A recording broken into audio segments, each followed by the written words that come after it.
Boa noite, a paz do Senhor. Boa noite, a paz do Senhor. Louvamos a Deus pela oportunidade que o Senhor nos dá de nós estamos aqui iniciando mais este Vem Estudar Comigo. Nós temos a alegria de compartilhar isso com você e vamos então dar continuidade àquilo que nós estamos estudando desde da última lição que nós tivemos e falamos sobre as dispensações. Falamos da dispensação da inocência, da consciência do governo humano, patriarcal, da lei, e hoje então nós vamos falar sobre a dispensação da graça e depois do reino. Amém? Então vamos lá. A duração dessa dispensação da graça,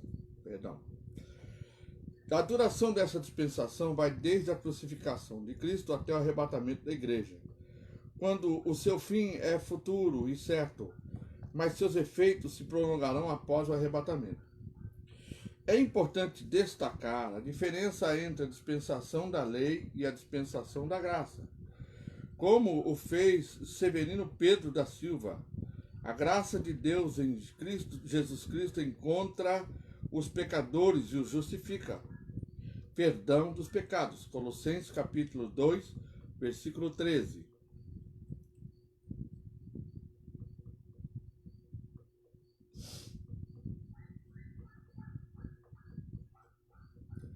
Quando vós estáveis mortos nos pecados e na incircuncisão da vossa carne, vos vivificou juntamente com ele, perdoando-vos todas as ofensas. Para estes salvos, Jesus Cristo deu a sua vida, segundo Coríntios capítulo 8, versículo 9. Para este salvo, né?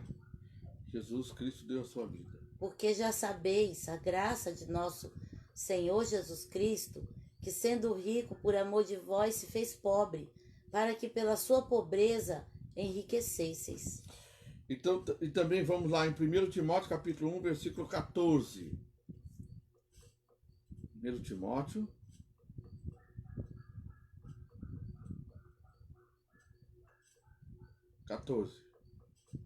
E a graça de nosso Senhor Senhor superabundou com a fé e o amor que há em Jesus Cristo. Glória a Deus. A graça, nesse sentido, é mais frequentemente mencionada em oposição a outros meios de salvação. A circuncisão e a observação da própria lei. Atos dos Apóstolos, capítulo 15, versículo 11. É sempre importante você anotar esses versículos para você ler, prestar bastante atenção naquilo que está sendo dito. Mas cremos que seremos salvos pela graça do Senhor Jesus Cristo, como eles também. E as obras da lei, Romanos 11, capítulo 11, versículo 6. Romanos capítulo 11, versículo 6. Mas se é por graça, já não é pelas obras. De outra maneira, a graça já não é graça. Então, nesse sentido, porém, a graça não anulou a lei. Antes, cumpriu-a. Ok? Então, agora nós vamos também falar sobre a dispensação do reino. Falamos agora da dispensação da graça e a dispensação do reino. Ou seja, a dispensação da graça é o período que nós estamos vivendo. E agora vamos falar sobre a dispensação do reino, que é no período da tribulação aqui, né? Também chamada dispensação do governo divino. Essa dispensação, de acordo com a Escritura, durará 1000 anos. Isso essa dispensação do reino é do milênio, tá? Então vamos lá. Efésios capítulo 1, versículo 9 e 10. Então, mas vamos dar uma resumida aqui sobre a dispensação da graça? Então, antes a salvação vinha, né? Tinha que ter a circuncisão e a lei. Aí agora, nesse período que nós estamos, é pela graça. Né? Não é nada que a gente faça, mas é o que Cristo fez. Não é isso? Por quê? Porque Cristo já pagou o preço do sacrifício. Ele já deu a sua vida na cruz, pagou o preço. Por que é graça? Porque é bem não merecido. Ou seja, ele pagou o preço e nós que não merecemos, recebemos esse prêmio. Que prêmio? Prêmio da salvação. Por isso chama-se graça, porque nós somos salvos pelo bem não merecido, que é a morte de Jesus, Sim. a graça de Cristo. Agora nós vamos falar sobre a dispensação do reino. Então também é chamada dispensação do governo divino, essa dispensação de acordo com as escrituras, que durará 1000 anos. Então vai falar agora do milênio, 1000 anos de paz. Então vai falar do tempo que a gente já vai ter sido arrebatado. Sim, com certeza. Né? Então vamos lá. Efésios capítulo 1, versículo 9 e 10. E a todos, né, que chegou agora, boa tarde de novo. Boa tarde. Descobrindo-nos o mistério da sua vontade, segundo o seu beneplácito, que propusera em si mesmo, de tornar a congregar em Cristo todas as coisas, na dispensação da plenitude dos tempos, tanto as que estão nos céus, como as que estão na terra. Isso é muito interessante, né? Porque, igual, fechou tudo. Todas as promessas, todas as profecias. Aí agora. Todas ainda não, né? Não, ainda tem. Então, nós já estamos lá no céu, já. Aí é a plenitude. O tempo chegou de se concretizar. Tudo que foi dito, tudo que foi prometido. Né? Tanto que está aqui na terra como que está no céu.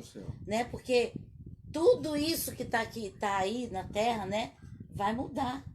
Porque a Bíblia fala que a potência do céu será abalada. Vai ser tudo abalado. Né? Se tiver que ser abalado, isso, vai ser abalado. tudo novo. Então a gente está nesse tempo. Dispensação do reino. Agora, também Apocalipse capítulo 10, versículo 7.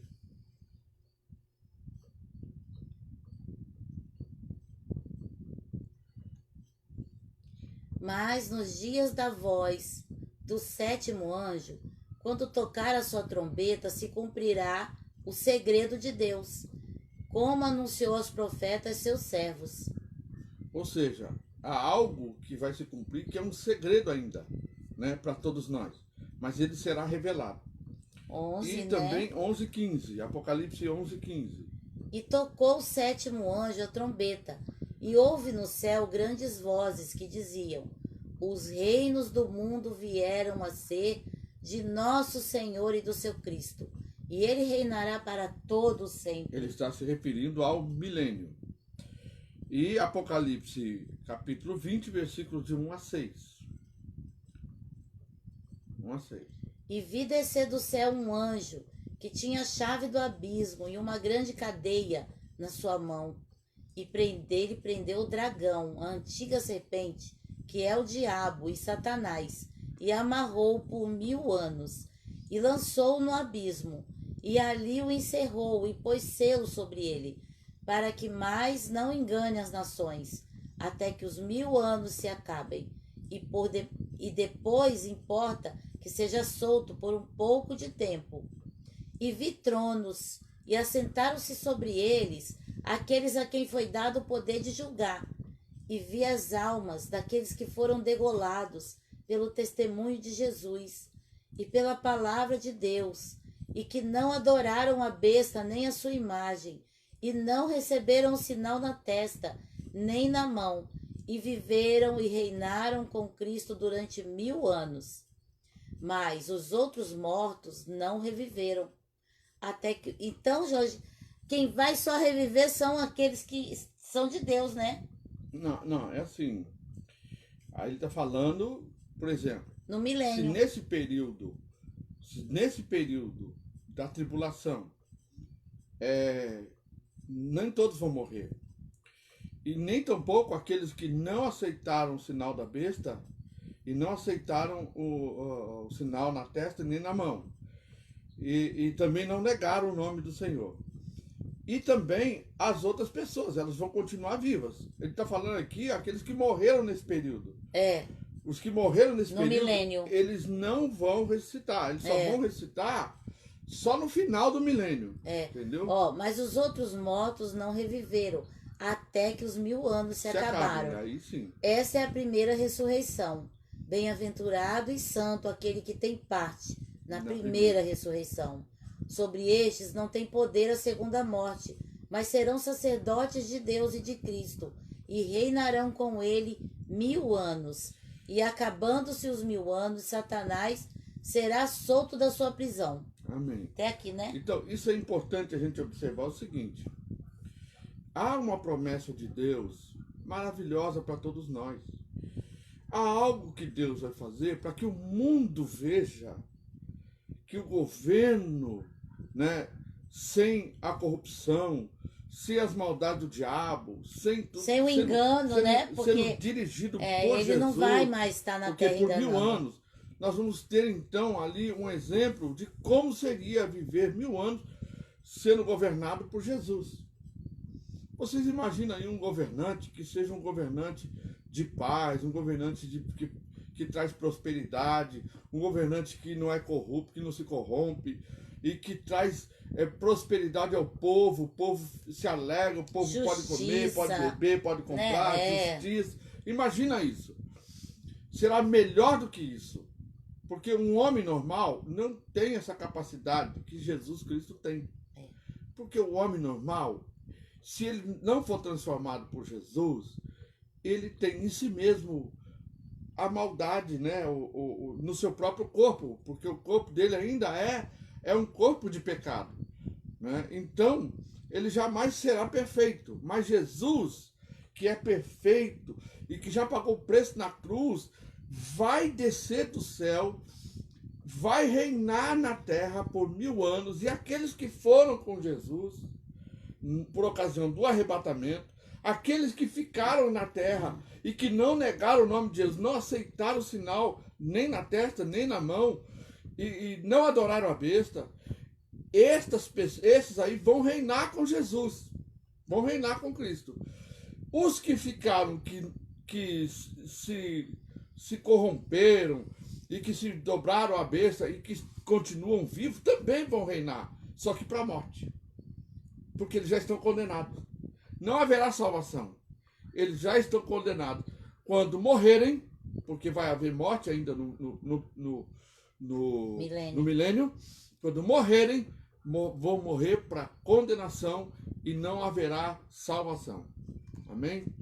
Bom, será um governo teocrático, porque é o Senhor que vai governar novamente na terra. Então só vai haver um governo em toda a terra. Hoje nós temos vários presidentes, vários governadores, mas um só vai reinar por toda a terra, que é o próprio Cristo.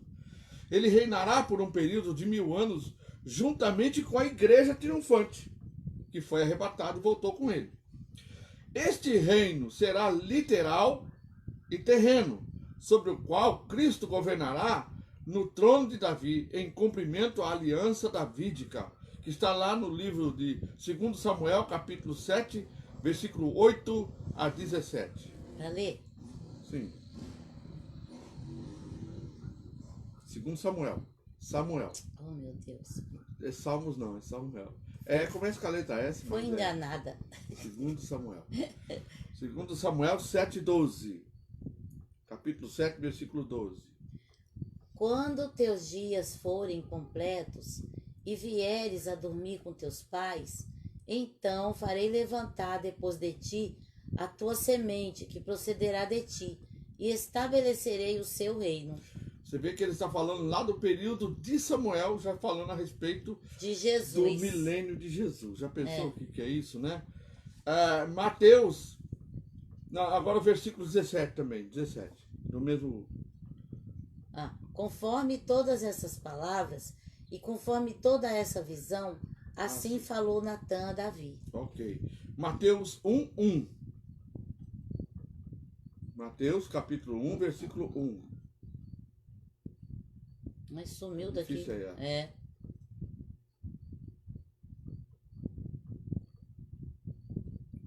Mateus capítulo 1, versículo 1. Livro da geração de Jesus Cristo, filho de Davi, filho de Abraão. Está falando então de Jesus. Confirmando então sobre o trono de Davi. É. Lucas capítulo 1, versículo 32. 32. Este será grande, será chamado Filho do Altíssimo, e o Senhor Deus lhe dará o trono de Davi, seu pai. E agora em Jerusalém, Zacarias capítulo 14, versículo 4.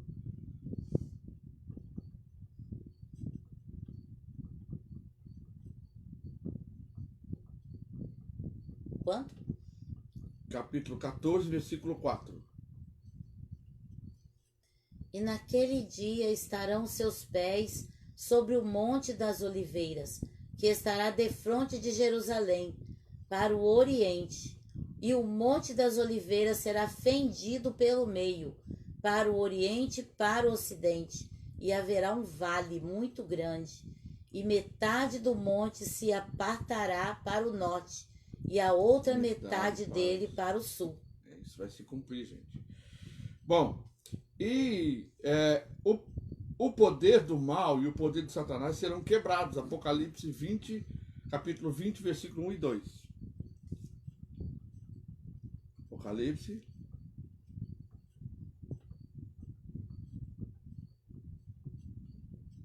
1 e 2. 1 e 2.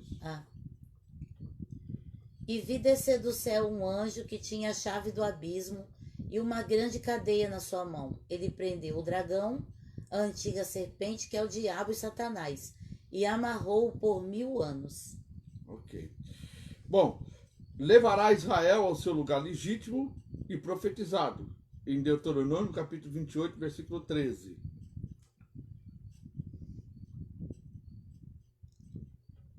Deuteronômio 28, 13.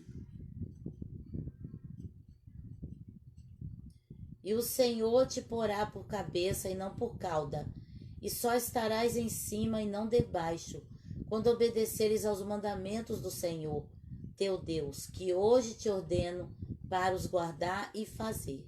Ou seja, ele está dizendo que vai colocar Israel na cabeça. Por cabeça. Por cabeça, não por cauda.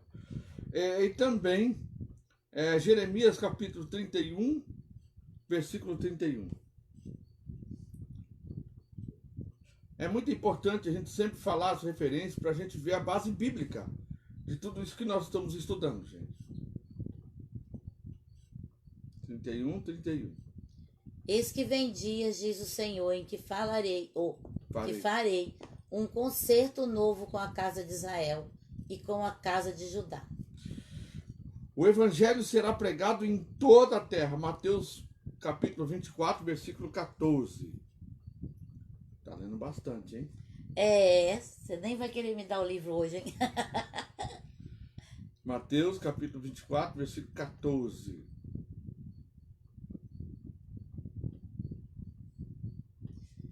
E este evangelho do reino será pregado em todo o mundo, em testemunho a todas as gentes, e então virá o fim. Então aí está dizendo que do reino é depois que a gente se for. Depois que a igreja for arrebatada, no período que é o período onde será dos 144 mil, né, as duas testemunhas vão pregar também o evangelho do reino, será pregado nesse período, né? E aí então virá o fim.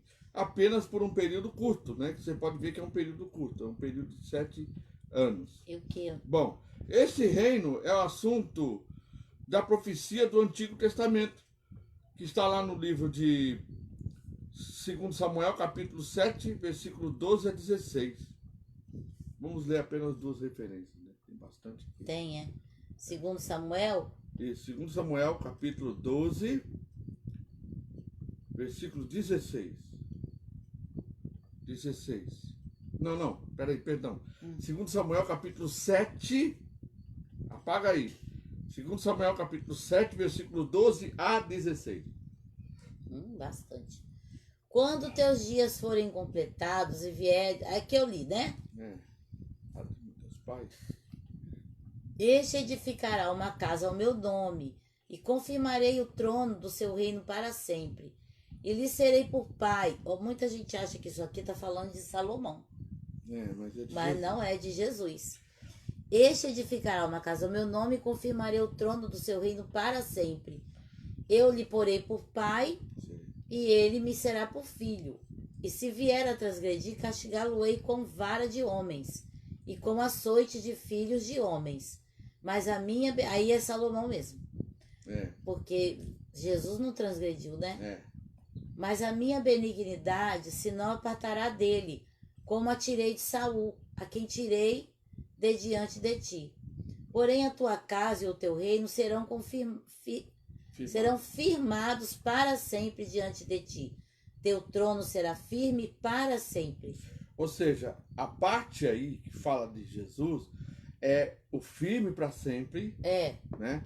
E quando ele fala para sempre, o reino para sempre. Então ele está falando onde? A respeito de Salomão, mas ao mesmo tempo ele também fala, profetiza Jesus. sobre Jesus. Aí, conforme... Até onde que é? Até o 16. Então já deu. Agora vamos lá, Isaías capítulo 9, versículos 5, 6 e 7. Isaías. Ai, meu Deus. Cadê o Isaías? Fugiu da minha... Pronto. Isaías 9, 6 e 7. Porque um menino nos nasceu, um filho se nos deu, e o principado está sobre os seus ombros. E o seu nome será maravilhoso, conselheiro, Deus forte, Pai da eternidade, príncipe da paz. Do incremento deste principado e da paz não haverá fim, sobre o trono de Davi e do seu reino, para o firmar e o fortificar em juízo e em justiça desde agora e para sempre. O zelo do Senhor dos Exércitos fará isso. E vamos ver mais um aqui, Oséias capítulo 3. Oséias capítulo 3, versículo 4 e 5. Porque os filhos de Israel ficarão por muitos dias sem rei, e sem príncipe, e sem sacrifício, e sem estátua, e sem éfode ou terafins. E depois tornarão os filhos de Israel e buscarão o Senhor seu Deus, e Davi seu rei, e temerão o Senhor e a sua bondade no fim dos dias. Ele está falando então de Jesus. O que já existe hoje. Olha, o que ele está dizendo hoje? Que hoje Israel ficou sem rei, sem príncipe, sem sacrifício, sem estátua, sem éfode, que é aquilo que ele usava, o peitoral do sumo sacerdote, ou terafins. Aí depois eles vão reconhecer e vão ver a bondade no fim dos dias. Ele está falando do período de Jesus. Muito bem. Agora nós vamos iniciar então o capítulo 3, falando da aliança entre Deus e os homens. Além das dispensações outorgadas ao homem, Deus estabeleceu alianças, pactos ou concertos que se encontram nas Escrituras, sendo de grande importância para o intérprete da palavra de Deus e para o estudioso de escatologia interpretar o texto bíblico. É descobrir ou revelar a vontade contida nas palavras. É revelar o pensamento que anima as suas palavras. Segundo o entendimento de Scofield, estudaremos aqui 8 alianças. Porém, devemos observar que alguns teólogos opinam por 12 alianças e citam entre elas a aliança da redenção, que está lá no Tito capítulo 1, versículo 2. É para ler?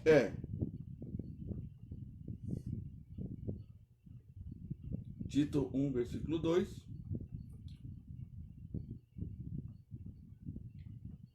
Em esperança da vida eterna, a qual Deus, que não pode mentir, prometeu antes dos tempos dos séculos. Bom, vamos ver outra tradução se fala aliança. Então, peraí. Né? Vamos ver.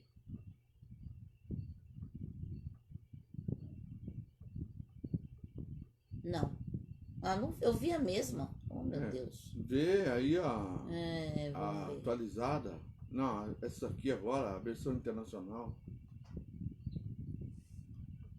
Também, ó. Ele não fala sobre aliança. Não.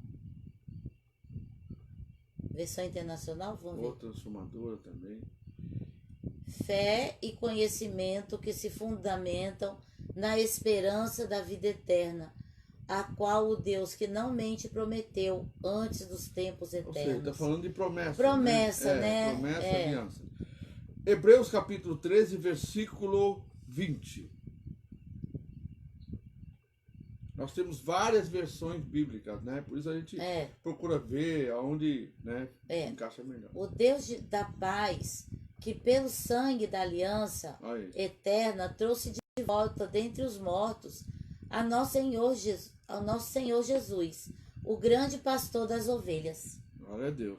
E a aliança das obras, Apocalipse 20, versículo 13. 20, versículo 13. Aliança das obras. O mar entregou os mortos que nele havia, e a morte e o Hades entregaram os mortos que neles havia, e cada um foi julgado de acordo com o que tinha feito. Agora também a aliança da graça universal, Romanos capítulo 4, versículos 5 a 8.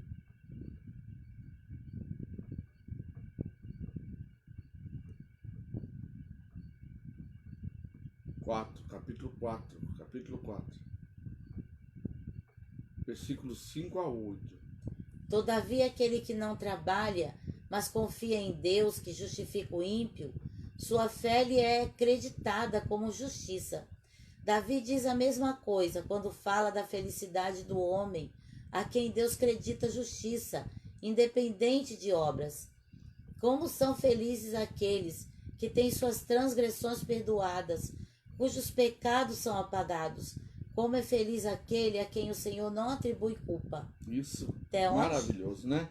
É a graça, a aliança da graça universal, porque isso é para todos, né? E aí, aliança para Israel, Jeremias 31 a 34. 31, capítulo 31, versículo 31 a 34. 31, versículo 31. E estão chegando os dias, declara o Senhor, quando farei uma nova aliança com a comunidade de Israel e com a comunidade de Judá. Não será como a aliança que fiz com os seus antepassados, quando os tomei pela mão para tirá-los do Egito, porque quebraram a minha aliança, apesar de eu ser o Senhor deles, diz o Senhor. Esta é a aliança que farei com a comunidade de Israel, depois daqueles dias, declara o Senhor. Porei a minha lei no íntimo deles, e a escreverei nos seus corações. Serei o Deus deles, e eles serão o meu povo. Ninguém mais ensinará ao seu próximo, nem ao seu irmão, dizendo, conheça o Senhor, porque todos eles me conhecerão, desde o menor até o maior, diz o Senhor, porque eu lhes perdoarei a maldade e não me lembrarei mais dos seus pecados. Glória a Deus. Glória a Deus. Glória a Deus. Hebreus capítulo 8, versículo 7 a 12.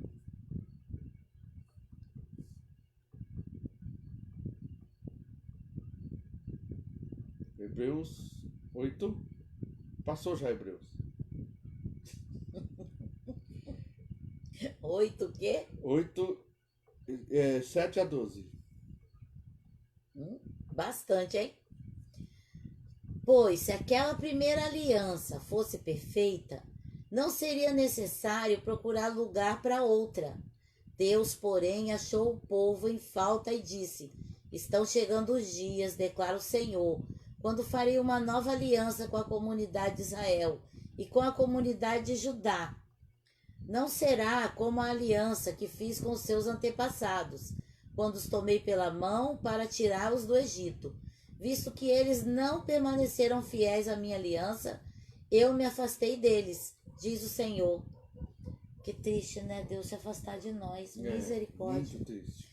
Esta é a aliança que farei com a comunidade de Israel, depois daqueles dias, declara o Senhor.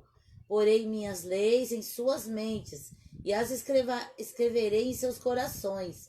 Serei o Deus deles e eles serão o meu povo. Ninguém mais ensinará o seu próximo, confirmando, né, a palavra que acabamos de ler. Em seus corações, serei o seu Deus e eles serão o meu povo. Ninguém mais ensinará o seu próximo, nem o seu irmão, dizendo: conheço o Senhor, ao seu... Só um minutinho que eu vou pegar a bateria aqui pra Conheço o ela. Senhor, porque todos eles me conhecerão, desde o menor até o maior, porque eu lhes perdoarei a maldade, e não me lembrarei mais dos seus pecados. Chamando nova, essa aliança se tornou antiquada, a primeira, e o que se torna antiquado e envelhecido está a ponto de desaparecer. Então, irmãos, aqui fala dessa nova aliança, né? Que Deus fez conosco. Meu celular descarregou a bateria muito rápido. Que já tava quase em 30, né, amor? Agora pode pegar aí. Tá onde, Jorge? Eis-me aqui, gente. Pronto, é aqui, ó, o uso bíblico da aliança. O uso bíblico da palavra aliança.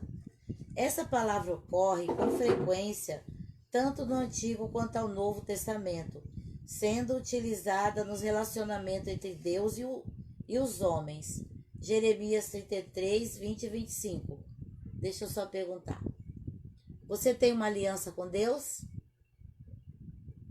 Deus, ele é Deus de alianças. Então, não tem como ter relacionamento com ele e não ser aliançado com ele. Tem que ter uma aliança, né? Jeremias 33, 20 e 25. Assim diz o Senhor: se vocês puderem romper a minha aliança, como o dia, e a minha aliança com a noite, de modo que nem o dia nem a noite aconteçam no tempo que lhes está determinado. Assim poderá ser quebrada a minha aliança com o meu servo, Davi. E nesse caso, ele não mais terá um descendente que reine no seu trono. E também será quebrada a minha aliança com os levitas, que são sacerdotes e que me servem. Você vê, né? Isso se não houvesse dia nem noite. Se não houvesse dia nem quer noite. Dizer, então nunca vai ser, né? Relacionamento entre Deus e os homens, entre os homens. Gênesis 21, 22 a 32.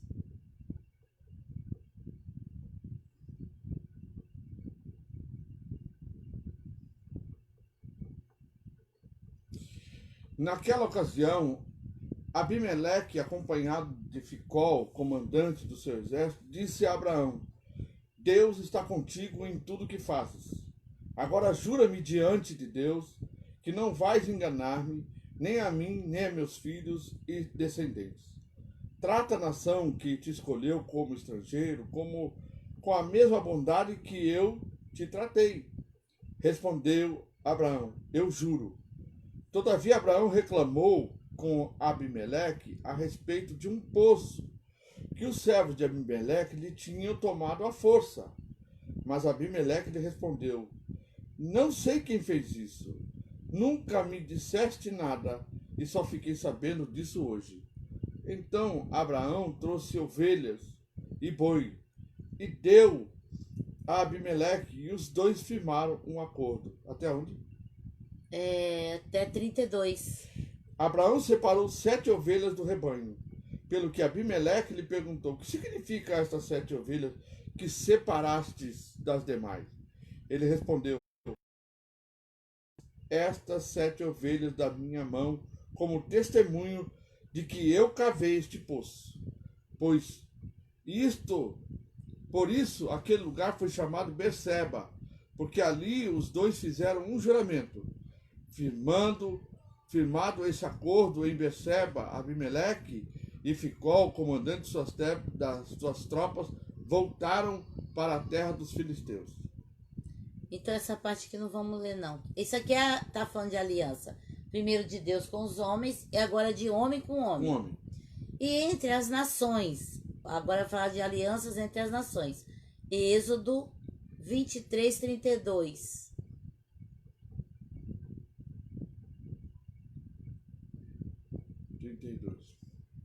Não façam aliança com eles, nem com seus deuses.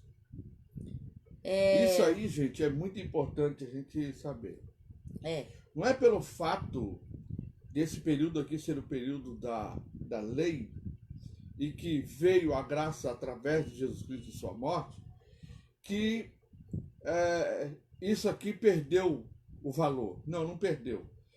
Da mesma forma que ele fala para não fazer aliança lá, também no Novo Testamento fala que não há aliança entre o justo e o ímpio. E o injusto. Então, não, nós precisamos abandonar isso, não nos envolver e não fazer aliança com o mundo em que vivemos. Porque nós já temos uma aliança firmada no céu. E a nossa aliança é com Jesus. Agora, 34, Êxodo 34, 12 e 15.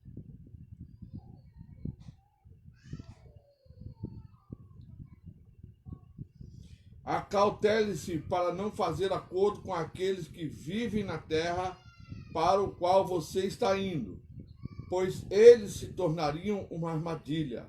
Pelo contrário, derrube os altares deles, quebre suas colunas sagradas e corte os seus postos sagrados. Nunca adore nenhum outro Deus, porque o Senhor, cujo nome é zeloso, é de fato Deus zeloso. É o 15. Acautele-se para não fazer acordo com aqueles que já vivem na terra, pois quando eles se prostituírem, seguindo aos seus deuses, e lhes oferecerem sacrifícios, convidarão você e poderão levá-lo a comer dos seus sacrifícios. Olha só, né? Tem que vigiar, né? Tem que vigiar. Então, esse aqui é qual, Jorge? Oséias? Não sei. Deixa para depois. É empregada para coisas temporais e coisas eternas. As alianças, né?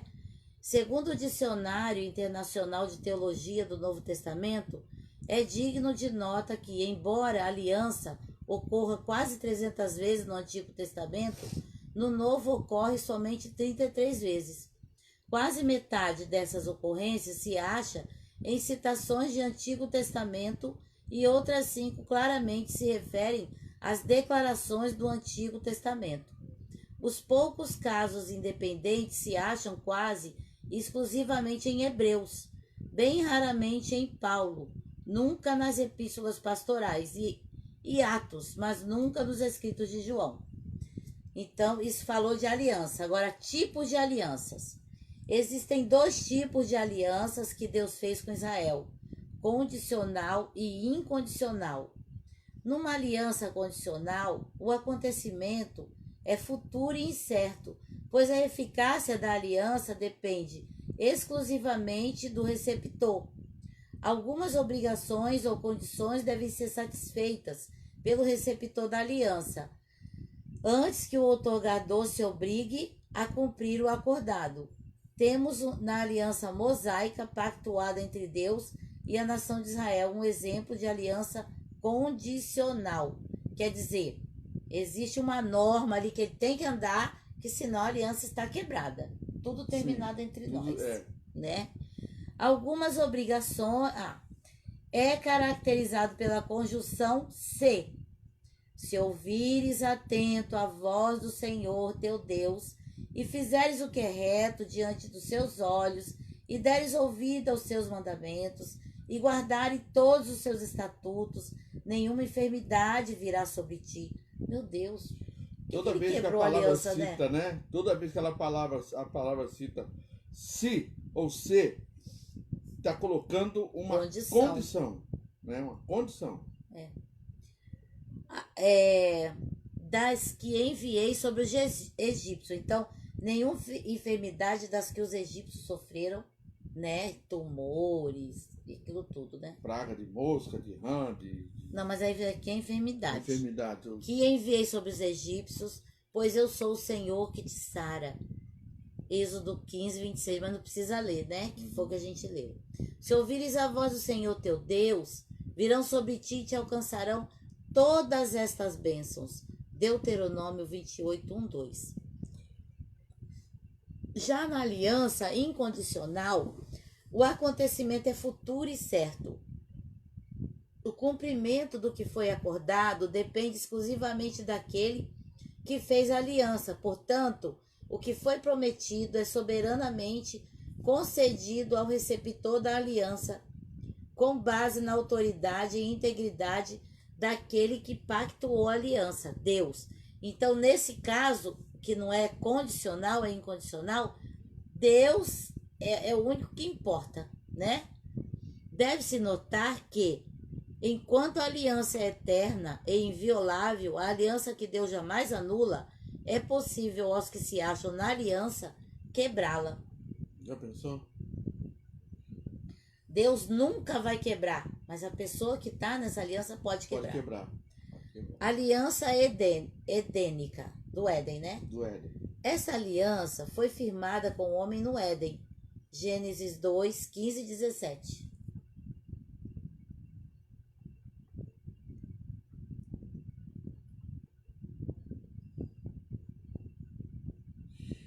O Senhor Deus colocou o homem no jardim do Éden para cuidar dele e cultivá-lo.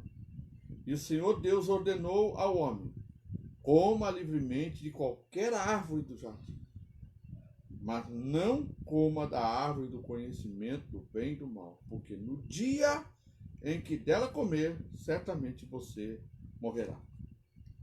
Então, essa aliança foi firmada com o homem no Éden e condicionou a vida do homem ao estado de inocência. Embora alguns neguem que tenha qualquer relação com a aliança, o entendimento de tal estabelecimento veio com a ideia de aliança desenvolvida na história. Então, essa aliança dependia da inocência de Adão. Se Adão viesse a conhecer o bem e o mal, já era. Ele não desobedecer, né? Aliança adâmica. Infelizmente, na aliança edênica, o primeiro casal falhou e necessariamente Deus estabeleceu com eles, já dentro dos limites da dispensação da consciência, outra aliança, a adâmica. Imediatamente depois da queda do homem, Deus revelou seus propósitos de providenciar salvação para os pecadores. Essa aliança condicionou a vida do homem decaído, sendo apresentada pela primeira vez a promessa de um Redentor. Gênesis 3, 14 e 21.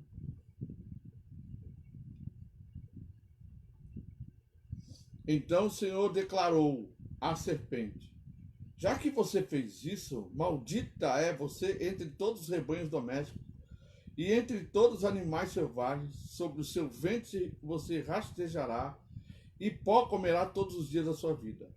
Porém, inimizade entre você e a mulher, e entre a sua descendência, e o descendente dela, este lhe ferirá o calcanhar, a cabeça, e você lhe ferirá o calcanhar. A mulher, até onde? 14 a 21. Até 21. A mulher, ele declarou: multiplicarei grandemente o seu sofrimento na gravidez. Com o sofrimento você dará luz, luz a filhos. Seu desejo será para o seu marido e ele a dominará.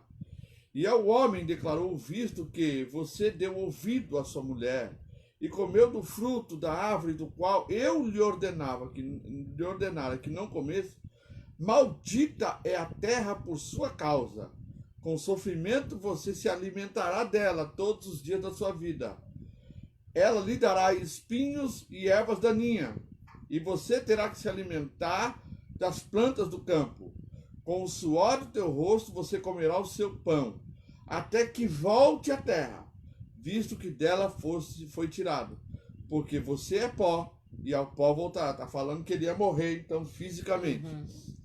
Adão deu à sua mulher o nome de Eva, porque foi só nesse momento que ele deu o nome de Eva, né? Pois ela seria a mãe de toda a humanidade. O Senhor Deus fez roupas de pele e com ela vestiu Adão e sua mulher. Então, o primeiro costureiro da terra não. O primeiro costureiro foi Deus. Foi Deus. Então, agora, aliança noélica. Que é por ocasião da arca, né, do dilúvio.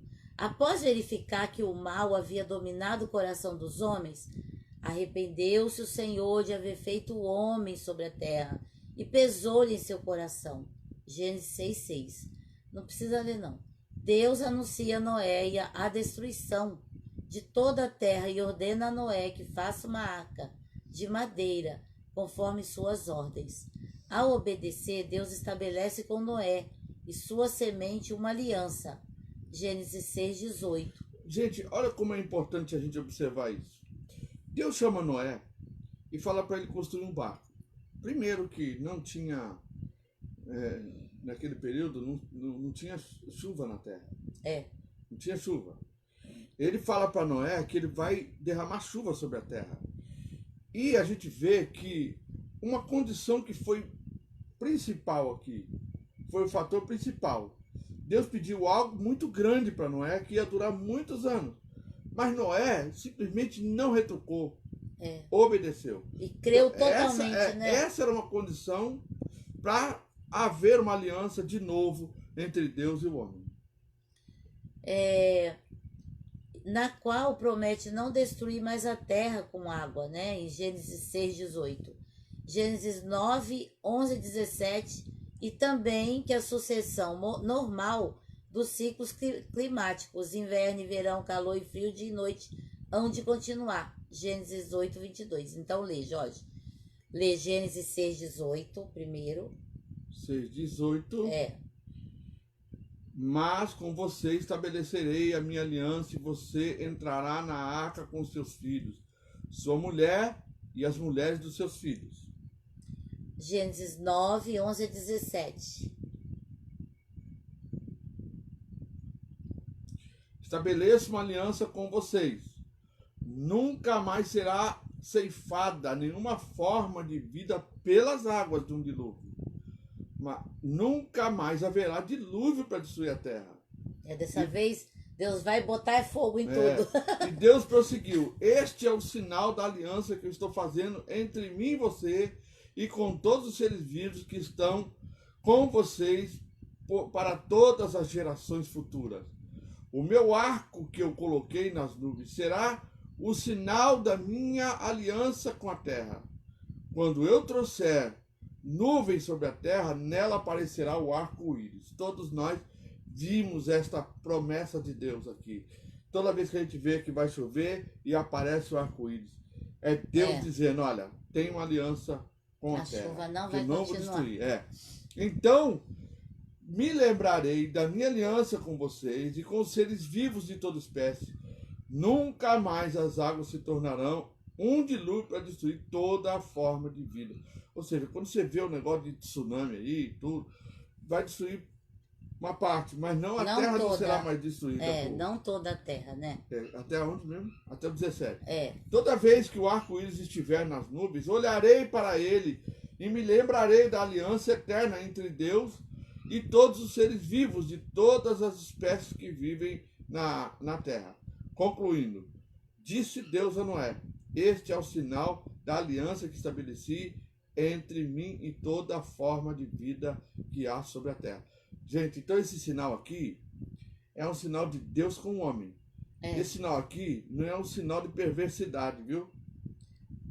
Não. Não é um sinal de perversidade como os homens procuram deturpar algo que Deus estabeleceu entre o homem. Falando que o arco-íris é um sinal, né, que a gente não vai nem citar aqui, né? Você já sabe. Eu acho que você está entendendo aí. Então, deve ter sido muito terrível, né, o dilúvio. Nós mudamos aqui para Ubatuba, que aqui começou a chover muito. Não parava, né? E aí o inverno, que é um tempo mais seco, o inverno choveu demais, gente. Mas choveu tanto, que a gente não via os montes que tem aqui atrás. Tem umas montanhas. E nesses montes tem uma cachoeira que a gente vê de longe. E os montes ficaram todos cobertos. A Nayara, ó. Vovó lá, ó. Oi, Nayara. Perdão, gente. Aí... A Magda também tá ali. A Magda, né? Que a Nayara tem muito tempo que eu não vejo. Então, aí os montes ficaram tão cobertos. Quando abriu o monte, gente, tinha derretido uma parte da montanha. E caiu para os rios. Sabe? E a chuva era tanta que a gente não via o monte. Quando a chuva parou, que a gente viu o estrago que tinha sido feito, né? Então não deve ter sido fácil o dilúvio, né? Mas é bom a gente estar em aliança com Deus, porque dessa vez a destruição não será com água, mas será com fogo. Isso diz na Bíblia, né? Então, Jorge, para terminar aqui a aliança noélica, que ele fala que enquanto houver dia e noite, 8:22. 8:22. Enquanto durar a terra, plantio e colheita, frio e calor, verão e inverno, dia e noite, jamais cessarão. Vocês veem que foi estabelecido também por ocasião do dilúvio as estações do tempo. Estações. Antes não tinha. 2000 anos antes Era. não tinha. O clima da Terra antes do dilúvio era perfeito. Não tinha gelo. Não. Não tinha. Não tinha o inverno, né? Não tinha. Era assim. Nem o calor. Não precisava de roupas de frio, nada disso. A Terra tinha um clima perfeito, né? Pensa num 22 graus constante. É maravilhoso, né? Então, agora vamos para outra aliança, né? Aliança abraâmica. Com Abraão, Deus começa a delinear a promessa feita na aliança edênica. O estabelecimento dessa aliança marcou o início da nação israelita, sendo instituída a circuncisão como ordenança simbolizadora, como insígnia desse pacto. Então, a marca, Deus tinha um pacto, né, com os israelitas, e o pacto era uma incisão, né, nas partes íntimas, né, dos judeus. Então, quando se queria saber se era judeu ou não, era só ver a circuncisão dele. Ali mostrando que aquela pessoa era um sinal. Era aliançada com Deus. A pessoa tinha aliança com Deus. Era uma marca no corpo. No corpo, na carne. Esta é a primeira das 4 grandes alianças firmadas entre Deus e a nação de Israel. Entretanto, essa aliança tem importantes implicações para as doutrinas ligadas à soteriologia, que é a doutrina da salvação. O apóstolo Paulo, ao escrever aos Gálatas, mostra que os crentes tomam posse das bênçãos prometidas a Abraão. Gálatas 3, 14, 22. Não, 14 a 29. Isso para que em Cristo Jesus a bênção de Abraão chegasse também aos gentios, para que recebêssemos a promessa do Espírito mediante a fé, ou seja, porque mediante a fé Deus prometeu a Abraão lá atrás, e ele acreditou nessa promessa que ela iria de fato acontecer, por isso que é uma promessa que foi feita a ele, mas ele vivia naquela época, não vive no nosso período, e nós vemos o cumprimento dela, né? Vive a promessa pela fé. A lei e a promessa, os irmãos, humanamente falando, ninguém pode anular um testamento depois de ratificado, nem acrescentar-lhe algo. Assim também as promessas foram feitas a Abraão e ao seu descendente. A Escritura não diz aos seus descendentes, ou seja, Abraão e ao descendente dele, que é Jesus. Tá? Fez Abraão e ao seu descendente, não aos seus. Como falando de muitos, mas ao seu descendente, dando a entender que se trata de um só, isto é, Cristo. Quero dizer isto, a lei que veio 430 anos depois não anula a aliança previamente estabelecida por Deus, de modo que venha a invalidar a promessa. Pois se a herança depende da lei, já não depende da promessa, né? Deus, porém, concedeu gratuitamente a Abraão mediante a promessa. Qual era, então, o propósito da lei? Foi acrescentada por causa da transgressão até que viesse Jesus, o descendente, a quem se referia na promessa, e foi promulgada por meio dos anjos pela mão de um mediador. Contudo, o mediador representa mais de um. Deus, porém, é um. Então, a lei opõe-se à promessa de Deus? De maneira nenhuma. Pois se tivesse sido dada uma lei que pudesse conceder vida, certamente a justiça viria da lei. Mas a Escritura encerrou tudo debaixo do pecado.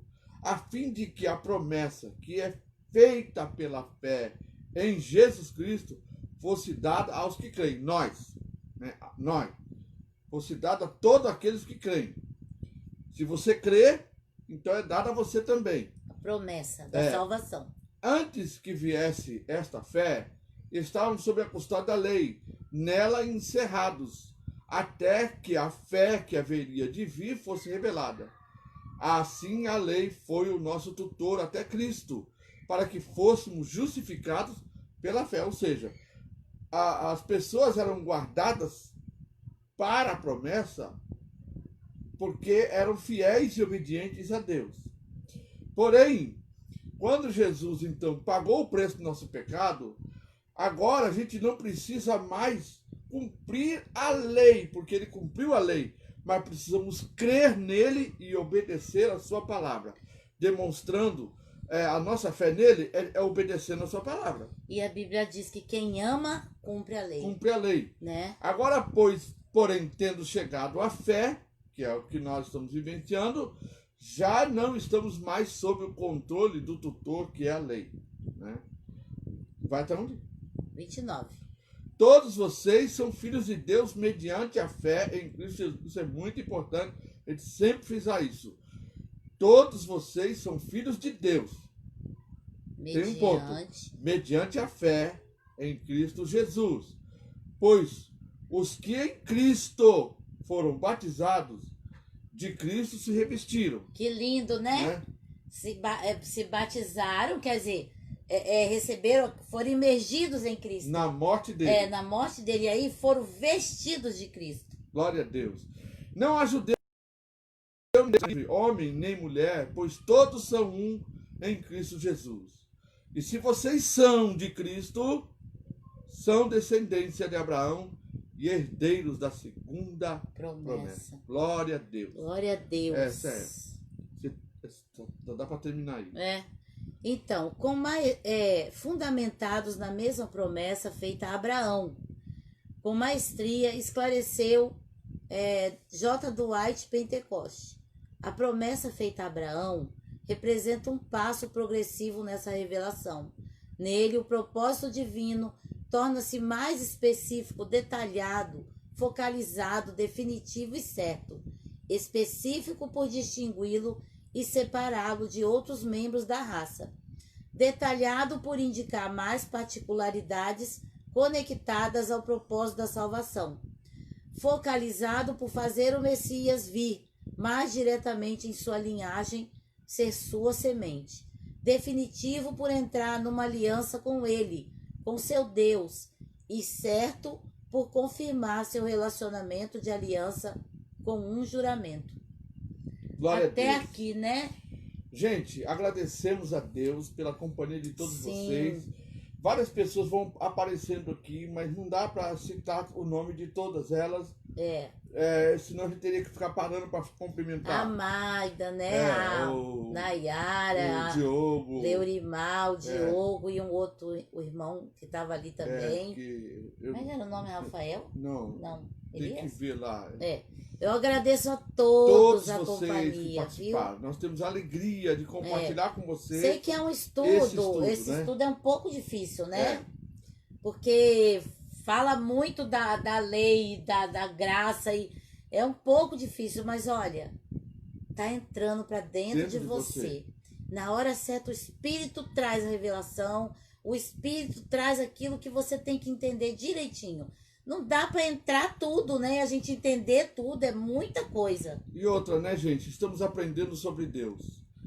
Precisamos nos preparar para que a gente esteja pronto para Jesus, quando vier buscar a igreja, que nós falamos aqui, a igreja triunfante, você esteja pronto para subir no arrebatamento e não ficar aí nesse período de grande tribulação. Ressurreição. Né? E para a gente voltar com Jesus para reinar com ele por 1000 anos.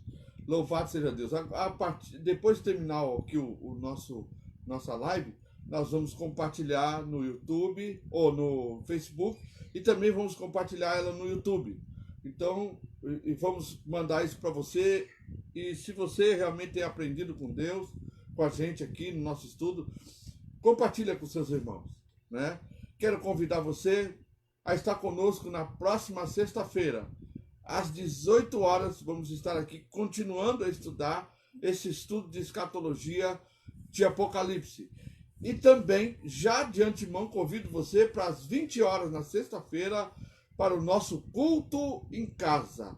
Certamente Deus tem uma palavra para falar com Amém. você. Deus tem uma palavra poderosa para falar ao seu coração. Se você viu o culto de ontem, ali tem uma profecia de cura para a sua família. Amém. Então assista, porque tem ali uma profecia, em oração, né? Uma profecia em oração. Sim. De cura para sua família. Então assista ali, porque é muito importante.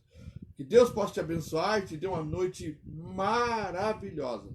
Te espero então, sexta às 18 e às 20 no nosso culto em casa. Amém. Amém. A paz do Senhor a Paz do todos e boa Senhor. noite.